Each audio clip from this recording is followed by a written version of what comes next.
I'm here to play chess. We're gonna play chess and not another word. I play chess?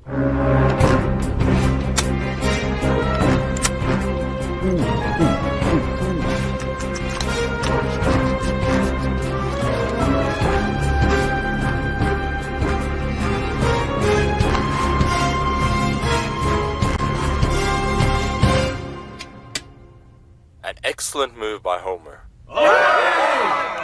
A stout defense by Grandpa. Doesn't anyone want to watch the Super Bowl? Get lost! Homer has the win in hand. He merely needs to take Grandpa's knight. Oh, he's gonna be a new man. A new man, you hear me? Can I go? It's like 4 a.m. for me. Sure, fine.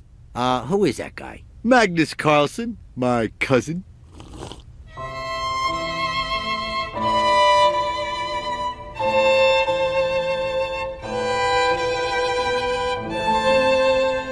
Isn't a father more important than a victory? I've never really known either. Eurestein! Dad, it seems I love you. Can't you say it seems you love me too? Oh, my son loves me. Now I can die in peace. Really? Hold your horses! C'est live. OK, donc c'est une partie assez splendide, là, comme je disais. Ça commence avec cavalier F3, on appelle ça l'ouverture Réti, du nom de Monsieur Ouverture, évidemment. Et puis, donc, le but de cavalier F3, c'est d'empêcher E5. Et après ça, jouer C4. Parce que si on joue C4 tout de suite, ça peut être répondu avec E5. Mais on va aller rapidement là, sur l'ouverture, évidemment, là, pour pas perdre trop de temps. Là, on transpose en grosso modo, ouverture du pion dame. Bon. Et c'est ça, là, cavalier BD7, c'est pas un coup qui est souvent joué parce que on préfère garder un peu plus de flexibilité. Des fois, il va y avoir des positions, par exemple dans l'Est indienne, où on sort le fou. Et puis, même on va jouer A5, cavalier A6, mais bon, ça c'est un peu old style, old school plutôt. G3, fou G2, fou E7. Donc, là, c'est ça, on se ramasse dans une Est indienne assez old school, où le fou est en E7, alors que généralement, on veut l'avoir en G7 maintenant. C'est pas particulièrement mauvais, là, mais on va voir que c'est plus difficile là, pour les Noirs de trouver un plan intéressant. Et puis, justement, ce qui est intéressant dans cette partie-là, c'est que les Noirs, quand on leur donne l'opportunité là, de trouver un plan constructif, ils vont tout simplement là, pas être en mesure de le faire. OK. Donc, rock. Et là, déjà, dans cette position-là, on vient de passer le 6e coup. On voit que les Blancs ont un avantage assez confortable. Évidemment, c'est une position qui se joue. Là. Elle est jouée assez fréquemment. L'Est indienne, les Noirs vont essayer de trouver un peu d'activité sur l'aile roi, par exemple. C'est pas une position mauvaise, mais on voit tout de suite là, que le fou ici est très fort sur les cases blanches. Et puis que le fou noir ici, il n'est pas tout à fait excellent, alors que si on avait placé sur G7 plus tôt, il aurait été bien meilleur, il aurait appliqué plus de pression au centre. Bon, encore une fois, là, on développe nos pièces normalement, contrôle les cases blanches. Ça, c'est un peu le plan du début des Blancs. Moi, ça m'a pris longtemps avant de comprendre là, pourquoi est-ce qu'on contrôle un complexe de cases ou qu'est-ce que ça veut dire, les cases blanches faibles, peu importe. Puis, en gros, c'est tout simplement que tu vas avoir, si tu es capable de les contrôler, tu vas pouvoir facilement améliorer tes pièces une par une et puis éventuellement là, avoir un avantage assez confortable. OK, donc là, les Noirs jouent un bon coup, un coup qui est commun, C6. Le but de C6, qui peut paraître un peu contre-intuitif, c'est premièrement, je dirais, de bloquer la diagonale. Donc, on conteste le plus possible là, le contrôle de la diagonale des Blancs. Et en plus, on prépare le développement de notre dame sur C7. Parce qu'évidemment, vu que le fou est en E7, la dame peut difficilement... bon, elle ne peut pas aller de ce côté-là. Et puis, éventuellement, ça va peut-être même pouvoir apporter la dame plus loin. E4, là, c'est ça, on se ramasse avec un très fort centre. Hein. Ça, c'est un centre caractéristique de l'Est indienne du côté blanc, qui est extrêmement confortable, en tout cas, selon l'ordi. Mais les noirs ont des bonnes chances, éventuellement, s'ils peuvent jouer F5 et contester le centre, par exemple. Et OK, avant de continuer, on peut faire justement une petite pause là, pour essayer d'analyser les aspects les plus importants de la position. Parce que faire des analyses positionnelles, c'est extrêmement important, selon moi. Donc, on prend le temps de regarder chaque élément de la position. Donc, première chose, est-ce que la balance matérielle, comment elle est? Est-ce que j'ai plus de matériel que mon adversaire? Peu importe. Ensuite, est-ce que mon roi est plus en sécurité? Ici, on voit que c'est identique. Ce qui nous amène à des considérations un peu plus positionnelles. C'est quoi les colonnes les plus importantes? Ici, on va voir que pour les noirs, les colonnes les plus importantes, ça va être par exemple E8, évidemment pousser F5 pour avoir plus d'activité. Et pour les blancs, avec leur fort centre, leur avantage spatial, eux, leur plan, tout simplement, ça va être de conserver le centre. Comme on a vu dans la dernière partie, là, les blancs ont eu un très fort centre pendant longtemps, ils l'ont préservé, puis ça leur a permis d'améliorer leur pièce tranquillement. Donc ici, avec ça en tête, donc les colonnes importantes, ici, ça va être une colonne importante, la E, la F va être une colonne importante. On peut arriver avec différents plans. Et là, les noirs auraient pu avoir un plan que je trouve assez intéressant, ce qui est de jouer A6. Dans le fond, le point de A6, c'est qu'on va contester la mainmise sur l'aile dame. Et puis ça, ce que ça va nous permettre de faire, éventuellement, ça va être s'il nous permet de jouer B5, d'apporter notre dame en B6, même d'avoir une initiative sur la colonne B, éventuellement. Puis, par exemple, si les blancs essaient de contrer ce plan-là, on peut tout simplement jouer A5. Donc là, c'est vraiment contre-intuitif parce qu'on joue 2 coups de pion qu'on aurait pu jouer en un seul coup. Mais dans le fond, ce qu'on vient de faire, c'est qu'on vient de forcer A4. Et ça, ça nous permet de fixer les cases noires et nous-mêmes d'avoir un avantage là, sur les cases noires. Mais bon, c'est un petit peu avancé. Ouais, parce que c'est vraiment pas concret comme avantage. Mais c'est quelque chose là, qui, à la longue, ça peut être intéressant de connaître ce genre de pattern-là. Et si par exemple, les blancs jouaient le coup conseillé par l'ordinateur, que j'aime pas particulièrement. Donc là, c'est le moment où je suis assez prétentieux pour dire qu'un ordinateur est mauvais. Là. Mais les noirs vont avoir une position qui est beaucoup plus confortable que dans la partie. Par exemple, on peut échanger au centre. Et si par exemple le pion capture, c'est ça, on va avoir des pièces actives. Alors que dans la partie, on n'a pas les pièces très actives. Parce qu'ici, les noirs jouent Dame C7, une espèce de coup de développement un peu zombie, là, genre, pas grand-chose derrière la tête. Alors que si, par exemple, ils avaient joué assez tout de suite, ils avaient la possibilité de jouer éventuellement Dame B6. Dame C7, c'est pas idéal. Et là, les blancs jouent H3, ce qui est un bon coup parce que les blancs, ils ont le contrôle sur tout l'échiquier. À moins, évidemment, que les noirs jouent ça. Et puis là, ça leur permet de tout simplement contrôler un peu plus l'échiquier, l'aile roi. Donc, en protégeant la case importante G4, en empêchant le cavalier de venir là. Donc, c'est un très bon coup. Là. S'il n'y a pas de menace imminente, prenez le temps de réduire les prospects là, de votre adversaire, puis vous allez avoir des résultats assez rapidement. OK, donc là, tour A8. Donc, on a dit tout à l'heure, la colonne ici va être importante parce qu'on va pouvoir l'ouvrir assez facilement. Fou E3.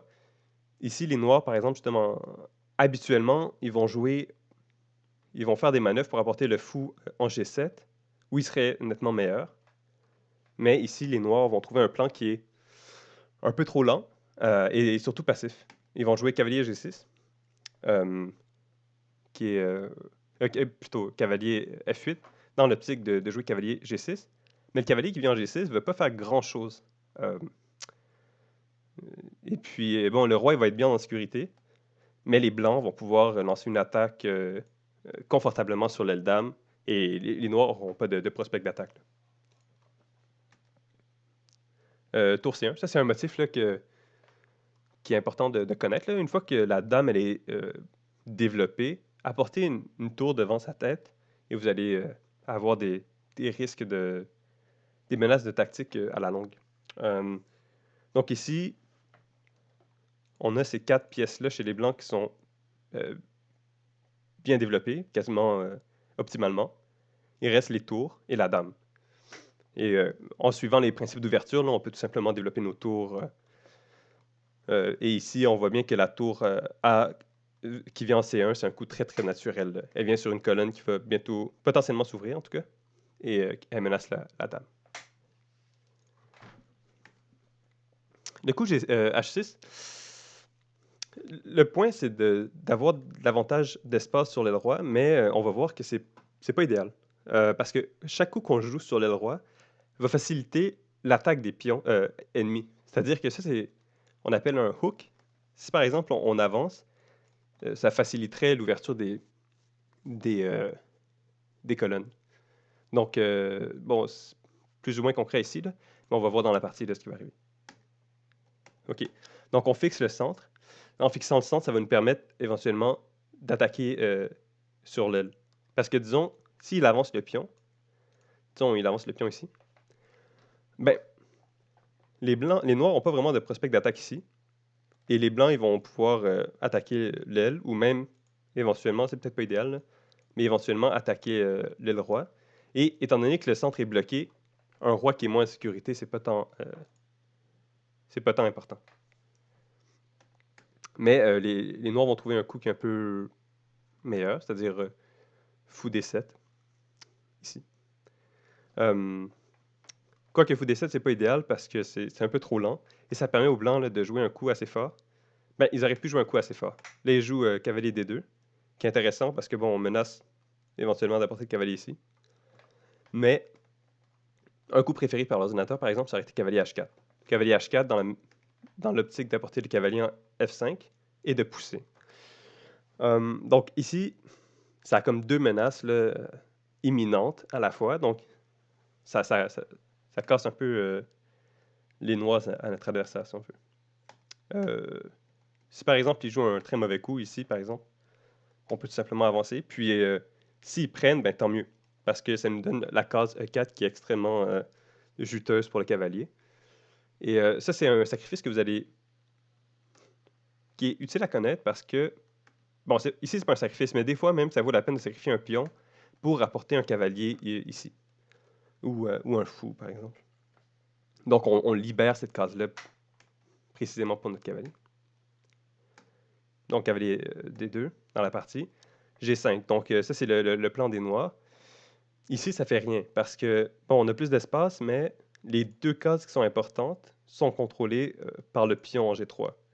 Donc, les noirs n'ont pas vraiment de prospect d'attaque. Et ici, les blancs, ils ont un coup assez intéressant, qui n'est pas le coup recommandé par l'ordinateur, mais qui est préférable, je crois.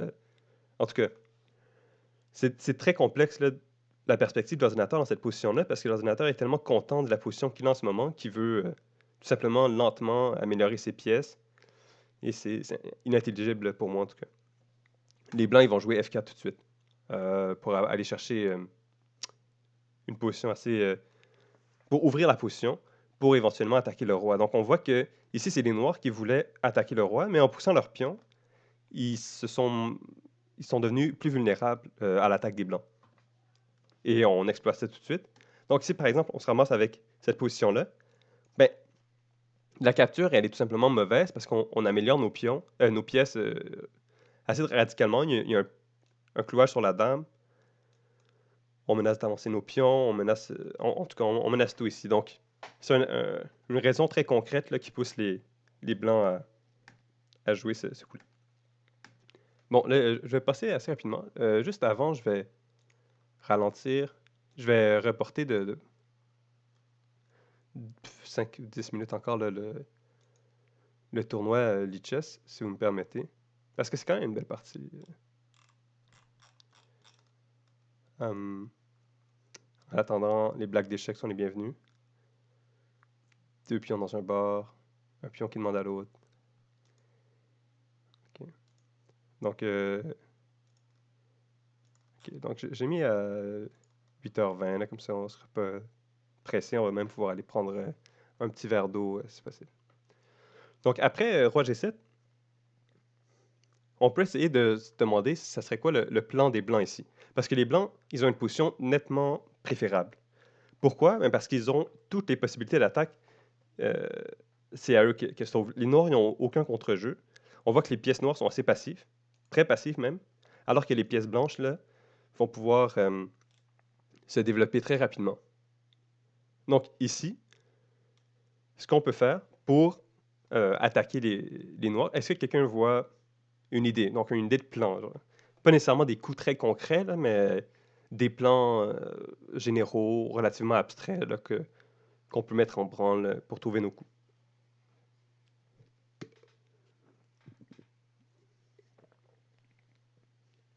Donc là, on a un avantage positionnel très important, mais comment faire en sorte de le concrétiser en un avantage là, qui ultimement va nous rapporter du matériel? C'est pas gagner du matériel rapidement, là, mais c'est un principe qui est intéressant de connaître.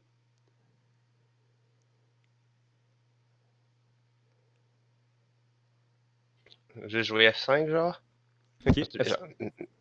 F5, tu mets la dame à H4, la tour en G1, puis tu mates OK. de manière ou d'une autre.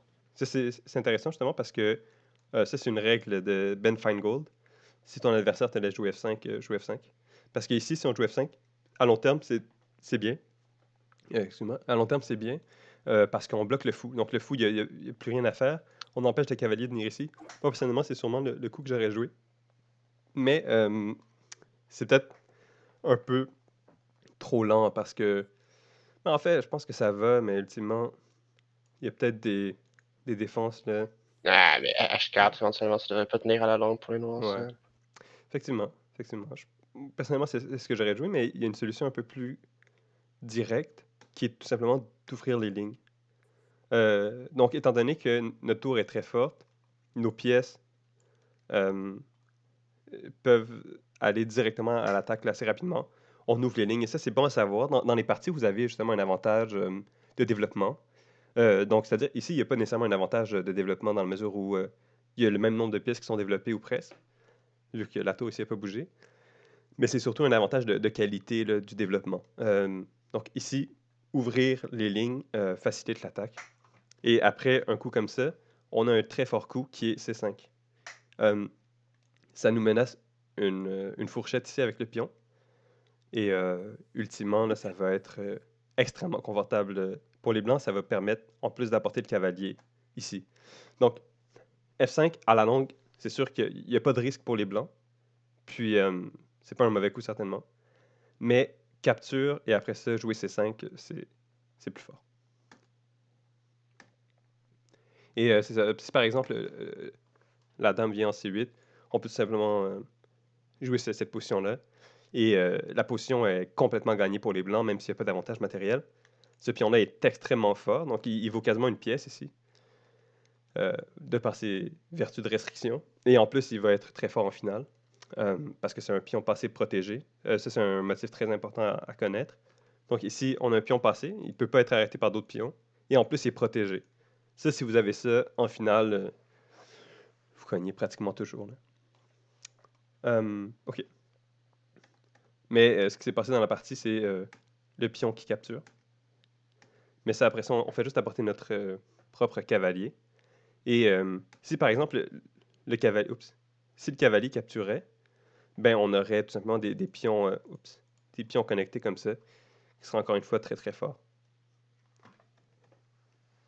Donc la dame va jouer en C6. Il faut se rappeler que les blancs, c'est Homer Simpson, qui est potentiellement l'humain le plus débile jamais conçu. Là. Je sais pas s'il y a le titre d'humain, là, mais en tout cas l'entité. Et il joue comme un dieu vivant. Là. Donc c'est quand même bon à se rappeler. Cavalier C4 ici, qui a un très très bon coup. Parce que là, on a une position extrêmement prometteuse pour les blancs. Ils ont ce cavalier-là qui est divin. Cette tour-là est très très forte. La dame ici, elle n'est pas active pour l'instant, mais elle a un potentiel d'attaque très fort. Le fou, il est optimalement placé. Le fou ici, il protège le pion. Ce qui fait que la dernière pièce à développer, c'est ce cavalier-là, en C4. Ce qui nous permet de comprendre encore mieux la vertu du coup C5.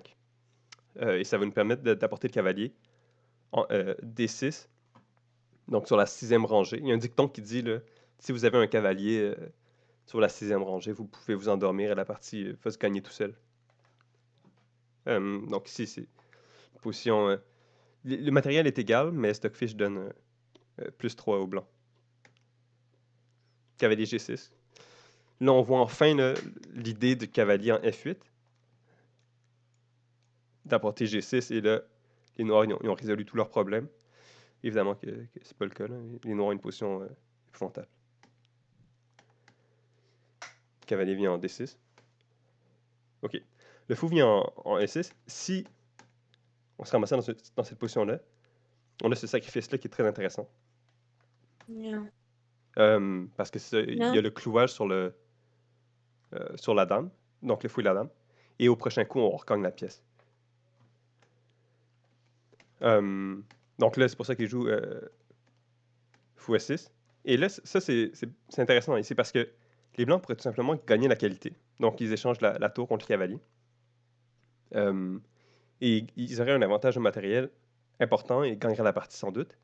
Mais quand on a une position aussi forte positionnellement, je veux dire, on peut chercher plus. Ici, le cavalier blanc dans la 6e est nettement meilleur que la tour ici, là. Donc, les blancs, ils jouent un très bon coup, qui est tout simplement d'échanger l'autre cavalier pour, après ça, bon, apporter la dame, ça aurait été meilleur. C'est pas le coup qui a été joué. Mais apporter la dame, là, tout simplement pour aller dans l'attaque, ça aurait été très très fort. Et ce cavalier-là est excellent. Et en plus, vu qu'on enlève le fou, le cavalier va être plus difficilement capturable. On se ramasse avec le même sacrifice que tout à l'heure. Et là, on joue le coup assez fort. Dame H5. On vient attaquer ce pion-là. On menace d'apporter la tour ici. Et là, les espoirs des Noirs, évidemment, là, sont assez minces. Là. Je vois pas... ils ont aucun plan, évidemment. Et puis, c'est vraiment impossible à jouer. Cavalier G6. Coup très fort ici, cavalier H5. La raison est que si le fou capture, on a une double attaque. Donc, le cavalier n'est pas capturable. Et ça va nous permettre d'apporter la pression sur ce pion-là. Et éventuellement, d'avoir le cavalier très fort. Je vais aller assez rapidement là, sur ces coups-là. Ici, justement, les blancs, ils ont une très forte attaque sur le roi. Ils pourraient jouer des coups comme ça. Mais ils jouent un coup encore meilleur qui menace la double attaque et de gagner la dame. Donc ici, c'est vraiment un festin de tactique là, que joue Homer. Il faut dire aussi que Homer, dans l'épisode que je vous conseille de regarder par ailleurs, a été coaché par Magnus Carlsen lui-même. Là. Donc Magnus Carlsen, il a pris du temps pour coacher Homer. Ça a servi parce que là, il joue comme un vrai dieu. Tour D1. Donc quand vous avez un avantage, pas de stress. Homer, il n'est pas stressé. Et là, les Blancs vont trouver une manière de gagner du matériel, beaucoup de matériel, rapidement. Est-ce que vous voyez là, quel coup les Blancs pourraient jouer?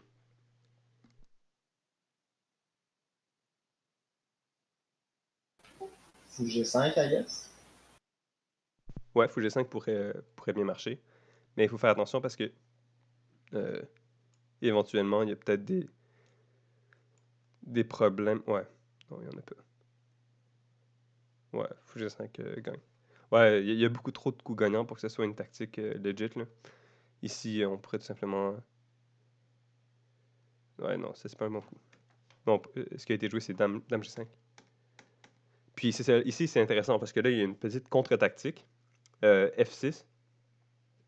Et on menace de capturer la dame. Parce que, bon, si on capture, la dame est capturée. Et si on bouge la dame, on reprend la tour. Et, bon, voilà. C'est pas si dramatique non plus. Donc, ici, est-ce que vous voyez un coup pour les Blancs?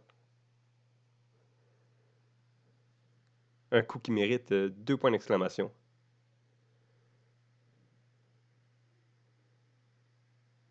C'est ou bien échec avec la tour ou bien échec avec le cavalier.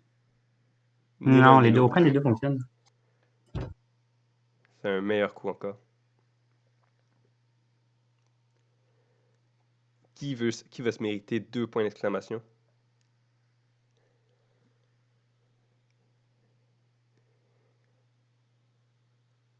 Ok, vu qu'on se rapproche de l'heure fatidique, je vais vous montrer.